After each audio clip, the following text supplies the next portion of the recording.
introduce our next speaker. So it's my pleasure to welcome Nankhonde Kasonde van der Broek, who is going to be talking, presenting to us on the topic of the role of coaching in Africa's development. And Nankhonde is a development activist and serial entrepreneur.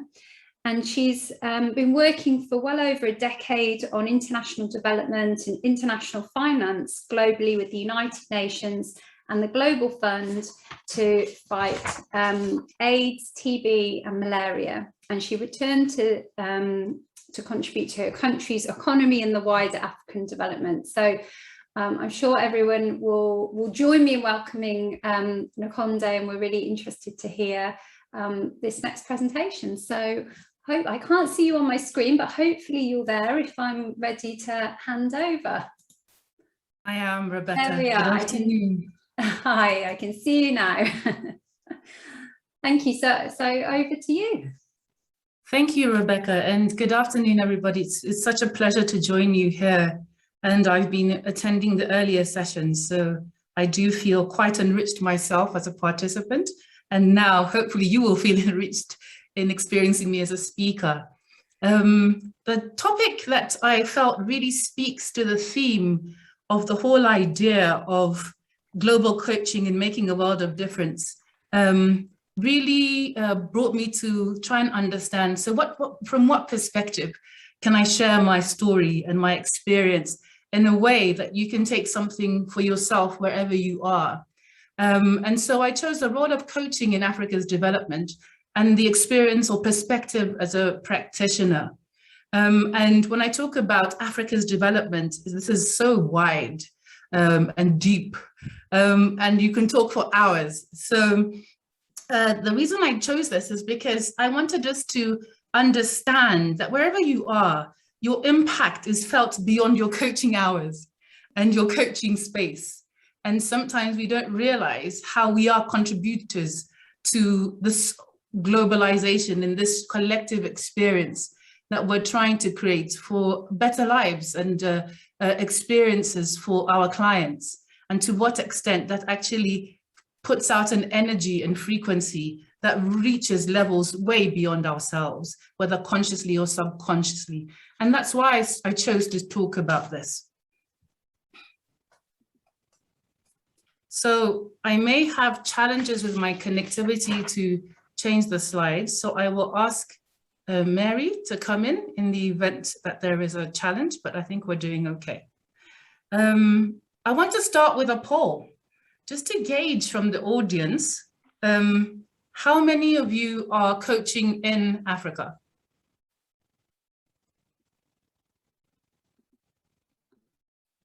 And the reason I'm asking this is just to see those who have had experience in the past, currently, or have future plans to expand their coaching practices or their research to continents or other areas of the world beyond their own corners.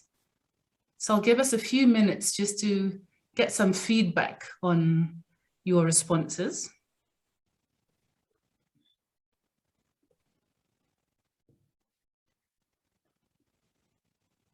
May I ask Mary to share the results? Okay, so we have the majority anticipating at some point in the future to expand into this wonderful continent. And we have 16% currently and 12% in the past. So clearly there is interest to look beyond our own respective borders. So as a practitioner in Africa, I speak to this topic from the lens of Kwame Nkrumah, who was the first Prime Minister of Ghana at independence. And he said something very interesting. He said, you know, at that point, they had to find allies. And earlier, Dion was talking about allyship. And so there were offers from the East and there were offers from the West to partner with Ghana to develop Ghana. And he said something in a speech that has resonated with me in terms of what I do and keeps me focused. So it's really, what he said is, we face neither East nor West, we look forward. And I believe that's what the development agenda is about, that there are options when we're looking at setting goals and agreeing on how we're going to achieve them. And the key is that there's no right or wrong, it's just your experience. And the outcome should be something that takes you forward. And so much of this influences really how I hold my client's agenda. And then having said that, what do we mean by national development? By national development, I really mean, what are the priorities for social and economic development? And that really is important when coaching in Africa. And I take this from my perspective in terms of what I do as a coach in both the public and private sector, but also very much tapped at the executive level in leadership development. And I start with this slide to introduce myself partly, but also set the context for this conversation. Complexity of reasoning about knowledge and time. And I take this from computer science, actually, an article that I found in the Journal of Computer Science when researching for something else. And what it said, when analyzing a system in terms of knowledge, not only is the current state of knowledge of the processes in the system relevant, but also how that state of knowledge changes over time. And so in the introduction, thank you for sharing that I started my career working for the United Nations and the Global Fund over a period of a decade. And through that experience, I was able to travel the world and support development programs. And I had an interesting experience through it because my role then was to support development of infrastructure and systems. But very quickly, I started to understand that there was a disconnect and there was a worldview and lens that I was able to bring into my work. So then following that, I changed careers. And now, as an executive coach who started a firm from scratch in Zambia, I am part of a movement, should I say, of practitioners who are not focusing so much on infrastructure and systems, although they are important, but we're focusing on minds. We're focusing on shaping people's experiences in moving into directions that best suit their context and that are relevant for them. And I say this because I'm trained in Western models for development and change. I've been fortunate to have the privilege of an international education. And even in my communication, my accent speaks to the fact that my parents, who came from very humble beginnings, achieved their objective. She must go to European schools and university and get what we didn't have. And so that whole experience of being immersed in Western models for development and change is a really big part of how my lens and how I bring it to this work. But at the same time, I belong to a traditional system, and this is where complexity now comes in. So you've got these global classrooms, and at the end of the day, when I come home, I am part of an African traditional system. The photo you see in the middle is myself in my village up north. I cannot take my degree from HEC. I cannot take my accent because it just doesn't fit. What I have to do is be able to translate what I've taken from the Western models and the wonderful international best practices that have shaped me and help them fit into a different context that is my territory or my boundary and terrain. And as I do it, I have to support sense making, look at what the future trends and indicators of success mean in this context.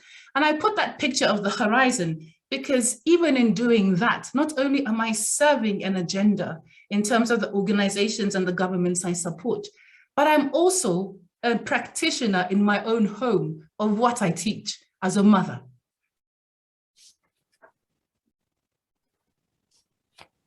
So why leadership development in Africa and why does it matter? I really look at myself as being at what I can call at a horizon in terms of knowledge and time. And I look forward in terms of how do I impact what's coming our way. And this includes the fact that we on the African continent will be 3 billion people by 2050. And whilst we may have development aspirations such as the African Union's vision for 2063, how do we become a prosperous Africa based on inclusive growth and sustainable development? What does that mean? How do we make sense of that?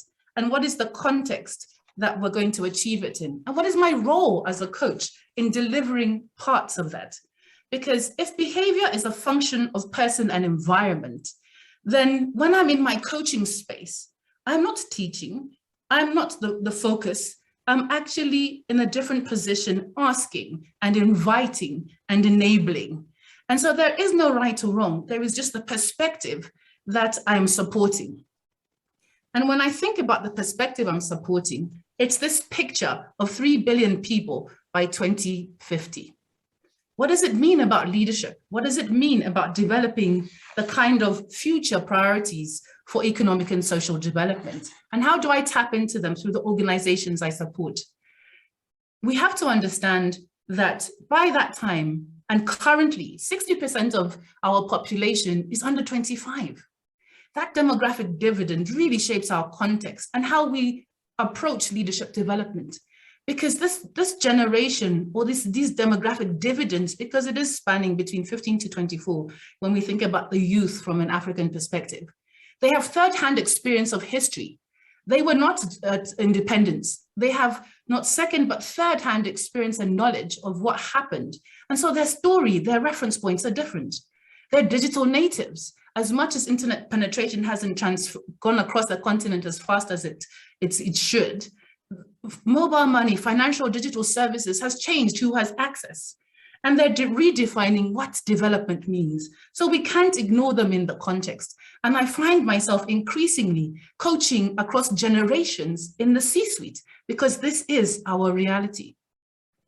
So having said that, I do believe that as a coach, I am part of the biggest behavioral change initiative or intervention that I have ever experienced. And in it, what am I doing? How do I contribute to it? How do I be of service to my clients, but also consciously or subconsciously serve the fact that I, by association, am part of their wider system? And I think there are different ways that we enable this as coaches. I think there are ways that we do this because when we think about supporting change, there's clearly a desired outcome or state of being that is not the current. So how do we support that from an African development perspective? Within organizations, one of my first clients when I started my practice was an international bank. And one of the issues when they were in 5 years in Zambia was that the coaches from the group level were not able to appreciate the cultural context that they were trying to generate results. And so I was brought in a way to clean up, and I took the brief as cleaning up, but I understood that the coach didn't do anything wrong. The coach understood from their worldview and their perspective and their training what they thought was best to achieve the goal for their client. So what are we doing? What are we supporting? You know, Africa is 54 countries. I've been able to expand beyond Zambia and now coach across 5 African countries. And as we do that, you've got to appreciate that even Zambia alone, when we talk about the different challenges when working with teams and organizations, and even at the larger scale when working with the government, is that Zambia already has 73 ethnic groups. So diversity and inclusion is already something we live with. It's part of our complexity. We have to deal with the fact that I come from one tribe in the country and that we have 7 major languages and I only speak 2 of them. So within that, what are we doing? We're trying to create these desired states for development by addressing the fact that it may take some design thinking. It may take some re-engineering, consolidating the international best practices and not throwing the baby out with the bathwater, keeping what is working, but innovating what is not. Because from our culture and experience, as coaches, we're able to enter the context and be catalysts, interpreters of intent, dealers of hope, if I want to call it that, when it comes to the African agenda. And as enablers, we are increasing awareness about what it takes to coach in this context and this environment. Because we are, from an African perspective, dealing with a large-scale social mobility project. Development is about changing social status. It's about moving up, if you want to call it the food chain, according to the current definitions. But at the same time, it is a major mental, physical, and emotional change. And I speak to, for example, the roads we have expanded in Zambia over the last 5 years. I always think that the development of tarred roads is great. You know, the road where I live on was only tarred about 8 years ago. But what was interesting in the observation was whilst the economic and social priorities required infrastructure and roads, you could see that the mindsets were not yet there. So you had people who were used to driving in one lane each way, now having 3 lanes both ways, and not being able to stick into one lane because suddenly I've got 3 lanes. And so we have to take the mind to the change. And that's what I talk about, the biggest behavioral change and social mobility, because it's important to understand this. So as coaches, what do? We're unpacking the allyship. And I loved what Dion said earlier. We're really unpacking this global and local collaboration.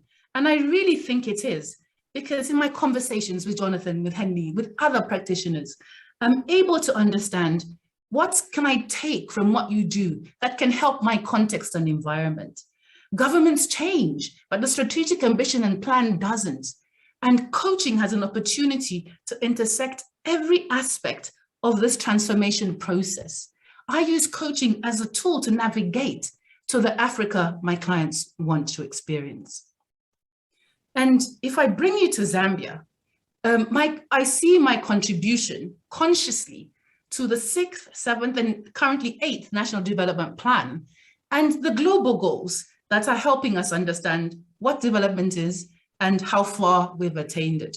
Obviously, I say this with much lightheartedness, that I think COVID taught the world that we're all developing countries. We're just a different spectrum, different places on that spectrum. And so from my experience in Zambia, I share this information about my practice because having worked with over 700 clients and 30 organizations, I've been able to work in both public and private sector and drawn information that is now shaping why I do what I do, and I'll share that at the end.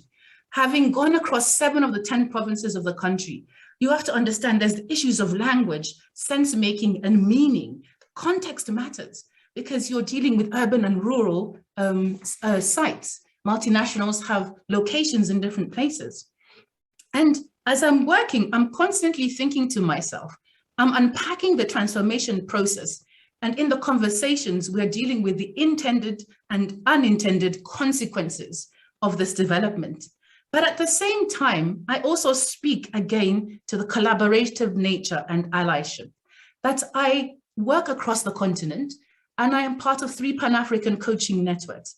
Why do we need partnerships? Why do we need to take time to engage and create networks with coaches from across the world? Why am I here? Why do I want to hear from you as well? And why do I want to share my story? Because we enrich each other. And I think it's important to understand that these sort of communities of practice are really helping us to belong to local and international opportunities. So what have I learned? And I know this hasn't been much time to fully share on this. So I'm just going to summarize what I think I'm taking away from what I have learned. There is the context. As a coach, I found on the continent, it's so important to appreciate the context. The fact that leadership development, growing people, is just as much an understanding of how you're evolving their worldview and their cultural dimensions. It's being able to see that and be able to understand, not necessarily that you need to be an expert in it, but you may need to be aware of it because it frames the world of the person you're trying to support. Then there's the issue of understanding the behavior, the outer behavior versus the inner process, their beliefs, their values, their mindsets. And finally, that everything really touches on higher level outcomes and realistic timeframes within those outcomes. And so for me, the development agendas, the organizational strategic plans, the personal goals, those timeframes are what I'm referring to. Then I talk about the process. So with this context that I'm navigating and appreciating better, there's the process. So from the process perspective, my process has to consider the nature of customized or tailored plans, which includes not just the international resources and materials and models and frameworks that I have benefited from, but also looking at how I develop indigenously driven and developed frameworks, methods, and tools so that their relevance can be even more impactful. And in doing that, how do my processes demonstrate value by creating relevant indicators to measure success? And this really takes me to the role as a coach. When you're working across cultures, when you're looking at a context that is not your own or a different worldview, it really comes to understanding how to frame, how to adapt your tools, your toolkit. And that's why I think coach learning never ends, continuing to learn new methods, new frameworks, and acquiring new tools so that you can be agile and adapt them to the context that you're serving. At the end of the day, it is about the client. It is not our agenda. And then in that process, how do you self-manage? And I talk about my process of self-management. How do I manage my unconscious bias as I'm working? And then in my process, how do I also find language? How do I normalize? And how do I name what's going on? And if it's coming from the context or the culture, or it's just coming from organizational management or leadership skills. How do I prepare myself for that? Because in my coach training, I didn't have that. This is my experience. I've learned it over time. So how prepared are you to serve the client across the different contexts? And there's no shame in understanding that maybe I need a bit more work. And I draw this context and process from some work that the Africa Executive Coaching Council has been doing on the continent. And this is one of the 3 Pan-African bodies that I'm part of. And so before I take us to questions, I hope you've been able to get a sense of my role in the coaching and national development narrative, because from my perspective, it's very difficult to disconnect what we do as coaches from the bigger ripple effect of the development of this continent.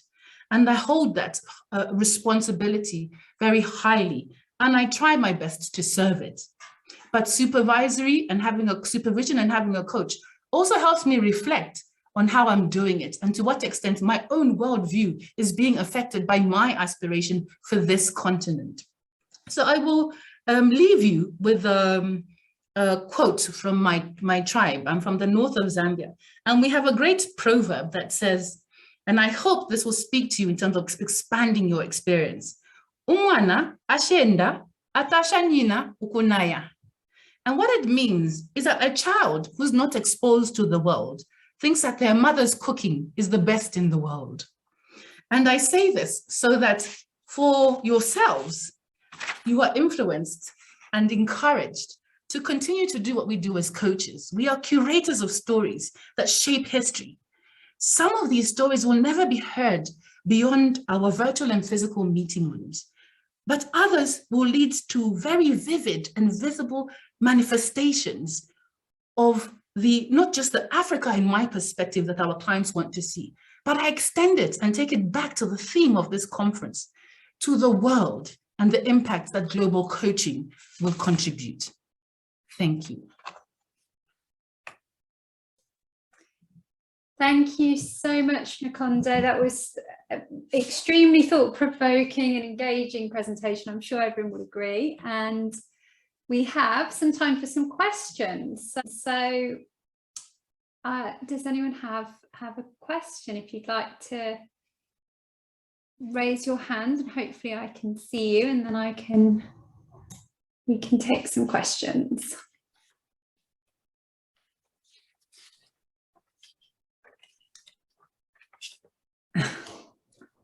No one wants to go first. This is always the problem, isn't it? Michael, thank you. Okay, I'll ask one if no one else will. Oh. First I have to think what it is. What do you think of everything that you have seen? What's the most important thing for us to internalize as coaches when we're working with someone from a different culture? Great. Hi, Carol. Good to see you. Thank you.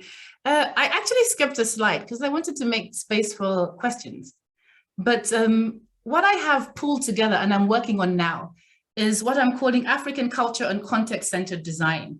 It is co-creating and designing what that context is from both sides, from the experience of the coach and from the experience of the leader that you're working with.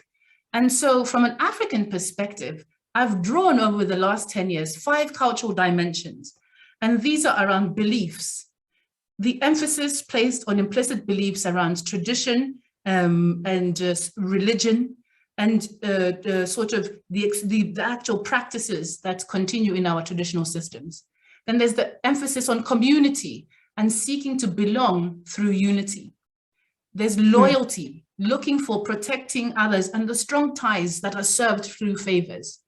there is a strong propensity for respect, deep admiration in this context, and then pride, which is rooted in achievements, whether social, professional, and personal.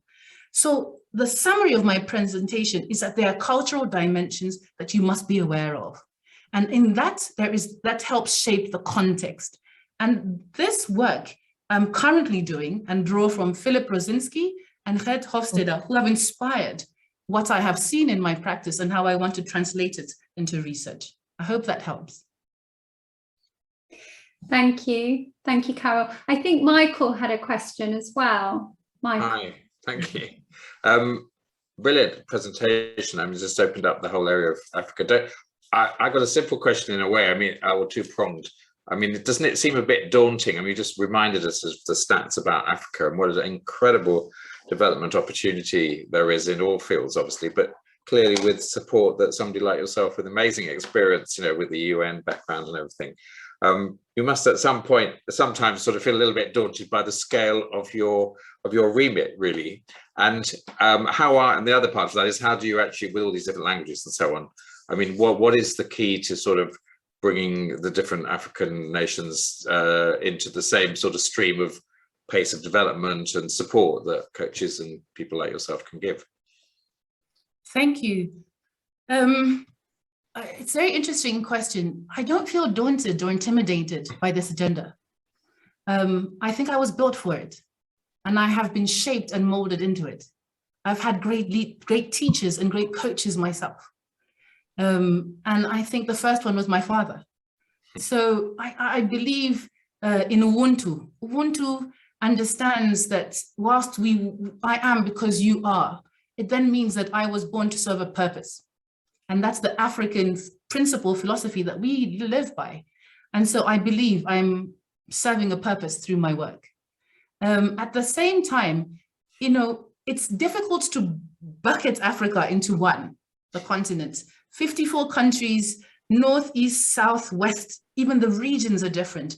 And I just shared Zambia, but the countries themselves are different. So identify what areas excite you, where do you get your energy from? And then explore, maybe through the entry point of a particular organization or a cause, where you want to have impact that has meaning for you, but also brings the opportunity to whoever you will serve in that space. Then pick a country. That's all I can say. That's lovely, thank you.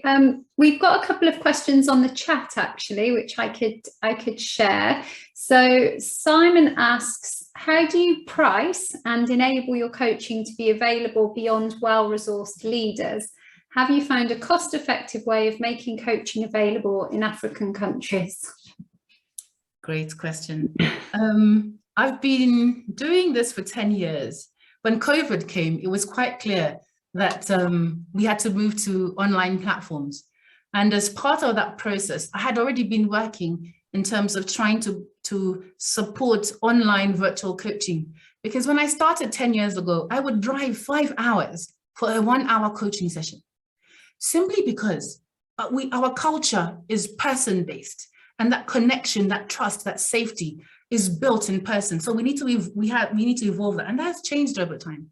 So when COVID came, it was clear that with the advance of technology, social media, and virtual platforms, that we could shift. And so my more wealthier clients were able to shift. But I realized that having spent quite a while supporting the larger organizations, how was I going to tap into some of the other people and organizations who are in my community and who are part of my work outside coaching, my coaching practice? And so as of October last year, I think we're celebrating 1 year next month, we started working on digital using technology. So I have developed a self-coaching app, which is available for free in the Google Play Store. It has been approved and is now live as of 2 months ago. I've also developed a work style competency assessment, which takes into account these cultural dimensions and is also available online. And what I have done in partnership with a Finnish company, you'll be interested to know, Mina, who's on this platform, we've developed a leadership development program online based on the competency framework behind the assessment. 3 virtual tools. Virtual because I know, how do I reach scale as a solopreneur, as somebody who's leading a practice? How do I multiply myself? And how do I create a legacy beyond myself?